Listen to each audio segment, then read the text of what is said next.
So my mom just gave me a ton of cherry tomatoes from her garden. I was like, Mom, what are you gonna do with all these cherry tomatoes? Because they're about to go bad.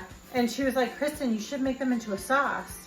And I was like, a sauce out of cherry tomatoes? And she was like, yeah, the sauce that comes from cherry tomatoes actually tastes better than the sauce that comes from baked tomatoes. And I didn't know that. And I was like, okay, we'll see. She told me how, so I'm gonna try it now and let's see how it works. All right, I'm gonna start by dicing up my onion. Olive oil, obviously. And the switch burners. And about half of an onion.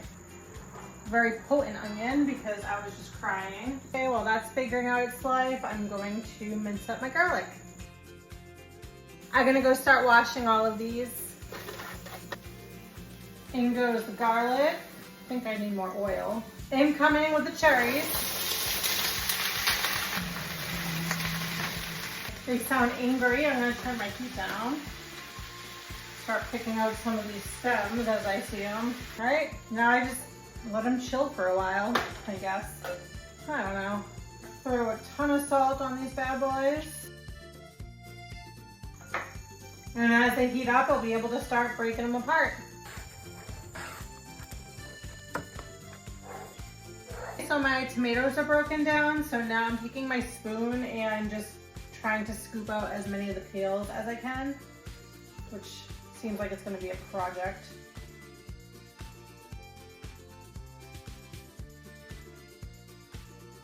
All right, I got like 90% of the peels out. I'm really not that finicky.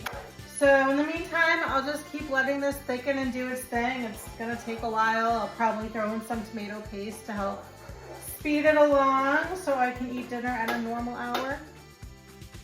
And it's funny because the internet said it would take like, 5 minutes for all the peels to come off the tomatoes. It took like an hour, so I don't know what the internet's talking about today, but tomato paste is incoming. Okay, now I'm gonna start adding the basil to the sauce again, which I took from my mom's garden. For some reason, every time I ever try to grow basil at my house, it always just gets eaten, like immediately eaten. My mom doesn't have that problem at her house, but I don't know. I guess I have like a lot of rabbits or something in my yard because basil does not last long. Peppers, cucumbers, even some of my tomatoes have been getting eaten recently. So if anyone knows any way I can prevent that, preferably without the use of any sort of pesticides, please by all means tell me because it's very annoying. Gonna add a couple of bay leaves and some oregano. All right, let's see how this tastes.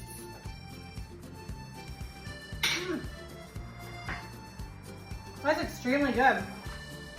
I'm gonna add more salt and some more basil because I love basil.